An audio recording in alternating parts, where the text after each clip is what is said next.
So, ayun mga beshi ko, napabudol naman po tayo sa TikTok. Gamit po yan. Lagayin po ng mga libro at ng kung ano-ano po para maging organizer po ang inyong mga gamit. Napakabait po ni seller kasi napaka-secured po ng ating parcel. So, ayan, nabuksan ko na po. Lagayin po yan ng mga libro.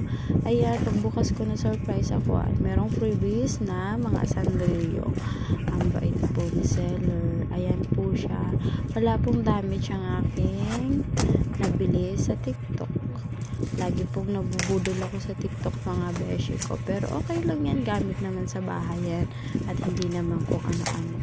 So, ayan po. For the ayos ng aking anak. Siya na po ang taga-buo. Pag may mga dumadating kong parcel na kailangan buuhin, yung anak ko po ang nagbubuo. Okay, ayan. May lagay na ako naman kung ano-ano. Yun lamang po.